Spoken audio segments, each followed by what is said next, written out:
Nature of লাভলিতে আপনাদের সবাইকে স্বাগত। এটা হচ্ছে কোজাগরি লক্ষ্মী পূর্ণিমার আগের দিন। অ্যাকচুয়ালি দুদিন ধরেই তো পুজো পড়েছিল, মানে বুধবার আর বৃহস্পতিবার।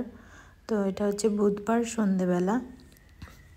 আমি এখন চলে এসেছি ফল টল সমস্ত কিছু কেনার জন্য। সবার প্রথমে ফলগুলো কিনে নেব। একটা টোটো রিজার্ভ করেই এসেছি, তার কারণ হচ্ছে প্রচুর ভারী হয়ে যাবে। আমি আর সন্টু এসেছি সঙ্গে। কোনো লিস্ট করে নিয়ে আসিনি, কারণ সময় খুবই কম থাকে। ঘরের কাজ করে এতটুকুনি সময় পাইনি, একদম টান বেরিয়ে এসেছি, কারণ এরপরে আবার ভিড় হয়ে যাবে। এই জন্য লিস্ট করার আর টাইম পাইনি। আর সারা বছর তো পুজো করতেই থাকি, নতুন করে আর লিস্ট কি করার থাকে। তাও যদি ভুলে যাই, কিন্তু লিস্ট আর করা হয়নি, উইদাউট চলে এসেছি। কারণ জানি আজ মার্কেটে সবই চোখের সামনে থাকবে, আর দেখলেই কিন্তু মনে পড়ে যাবে। মোটামুটি ফুল, তারপর ফল, এগুলো সব হয়েছে, কিন্তু নারায়ণের সিন্নি দেব, সেই জন্য চলে এসেছি এই মুদিখানা দোকানটায়। আরও কিছু লাগবে। ফুল যতই কিনছি মন ভরছে না।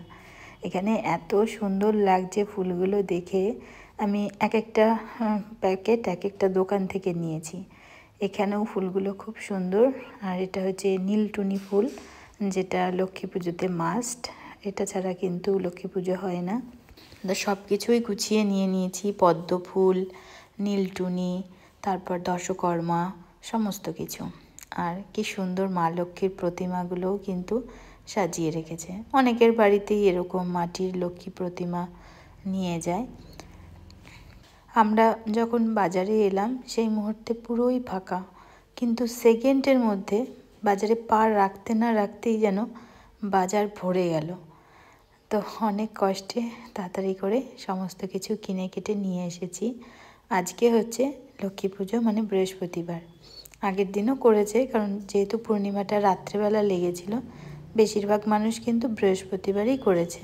আমিও তাই বৃহস্পতিবারই করেছি। সবার প্রথমে ঘরে পুজো দিয়েছি, নিত্যদিনের যে আমার মা লক্ষ্মী থাকে, তো সেখানে পুজো দিয়েছি।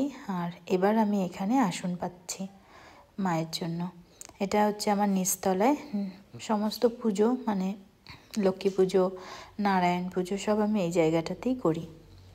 লক্ষ্মী পুজোয় কিন্তু প্রচুর জোগাড় যন্ত্র করতে হয়, যেটা কিন্তু সরস্বতী পুজোয় এতটা জোগাড় যন্ত্র না করলেও হয়। লক্ষ্মী পুজোয় প্রচুর জোগাড় লাগে, তাই না? একা হাতে ভীষণ টেনশন হচ্ছে কি করে কি করব। সবার প্রথমে আমি আসনটা পেতে নিলাম, তারপর ধূপ দীপ জ্বালিয়ে নিয়ে এবার আমি আলপনা দিয়ে ঘট বসাবো। প্রতিবার পুরোহিত বলে রাখি, আমার একজন পার্সোনাল পুরোহিত আছে, ওই দাদাই করে, কিন্তু এবার আর তাকে বলিনি। তার কারণ তাকে 1 মাস আগে বলতে হয়। এবার 1 মাস আগে বলবো, আমার টাইম কোনটা দেব বুঝতে পারছিলাম না। এই কারণে ও আমাকে বলল, তুমি সব কিছু জোগাড় করে নেবে, পুরোহিত আমি ঠিক নিয়ে চলে আসবো। তারপর যেটা হয়েছে, মোটামুটি যখন জোগাড় যন্ত্র হয়েছে, তার মধ্যেই পুরোহিত চলে এসেছে। তখনও আমার সিন্নি প্রসাদটা বাকি ছিল, তো পুরোহিত দৌড়ে চলে গেছে ফল বানাতে। এবার আমার বাড়িতে তো মা সন্তোষী রয়েছে, সব কিছু তো আবার টক দিয়ে ছোঁয়া দেওয়া যাবে না। সেই কারণে ওকে আমি বললাম যে তুমি পারবে না, আমার বাড়িতে একটু অন্যরকম, কারণ টক ফল সব কিছুতে দেওয়া যাবে না। একটু দূরে দূরে সব জিনিস, যেমন এখনও আমি টকে হাত দিইনি। যখন টকে হাত দেবো তার আগে সব জিনিস কিন্তু আমি সরিয়ে তুলে রাখবো, কারণ সব জিনিস তো আমার এই পুজোতে লাগবে না, কিছু কিছু তো বেশি হয়, তো সেগুলো তো আমার নিত্যদিনের পুজোতে লেগে যায়। তো পুরোহিত বলল, তুমি এত তাড়াহুড়ো করো না বৌদি, কারণ দেখছি আমি যথারীতি হাঁপাচ্ছি। তো বলছি একটু সময় দিচ্ছি, তুমি ঠিক গুছিয়ে উঠতে পারবে, তাহলে আমি আরও একটা পুজো আছে সেটা সেরে আসি, আর হয়ে গেলেই দাদাকে বলো আমি চলে আসব।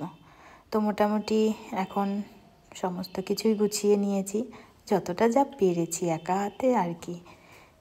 প্রত্যেকবার আরও অন্যরকম অনেক কিছু দিয়ে সাজাই, তো আজকে এইটুকু দিয়েই সাজিয়েছি। এখন মোটামুটি বাজে ওই 3টে, 3:30 মতন বাজে।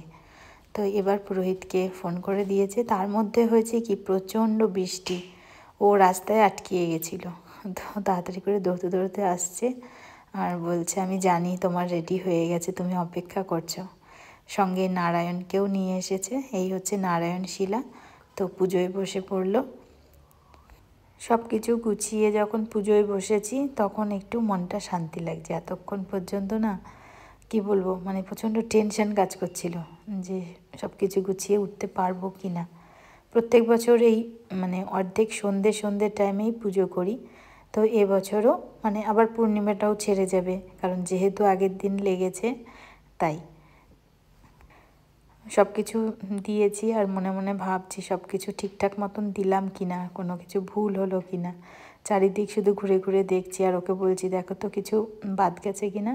তো ও বলছে না বৌদি, তুমি সব সুন্দর করে গুছিয়ে দিয়েছো। আসলে আমার ঠাকুরের সিংহাসন তো ওপরে, আর ওপর থেকে কিছু কিছু জিনিস আনতে হয়। আমি সমস্ত কিছুই আমি ডবল ডবল করে রেখেছি যেন টানাটানি করতে না হয়। আর তারপরেও থাকে না কিছু কিছু জিনিস, যেরকম ধুনো ঘরে থাকে তো সেটা কিনে নিই, সেটা নিয়ে আসতে হয়েছে। কর্পূরও ঘরে ছিল, এগুলো তো আমার রোজ দিনই লাগে, তো সেগুলো একটু নিয়ে আসলাম। তো মোটামুটি পুজোর পরে সমস্ত কাজ কমপ্লিট করেছি, যেরকম পাঁচালি পড়েছি, তারপর পুরোহিতকে একটু জল মিষ্টি খাইয়েছি, তারপর আমি প্রসাদটা মেখে দিচ্ছি। কারণ প্রসাদ তো এগুলো মাখা প্রসাদ, এগুলো একটু সময় লাগে, নারকেলগুলো একটু কুচি করতে হবে। এদিকে ওর পাপাও চলে এসেছে বাড়িতে, আর আস্তে আস্তে দেখতে পাচ্ছি সন্ধেও লেগে গেছে। আমি এদিকে সব জায়গায় ধূপধুনো দিয়ে সন্ধেবাতিটাও তাড়াতাড়ি করে দেখিয়ে নিলাম।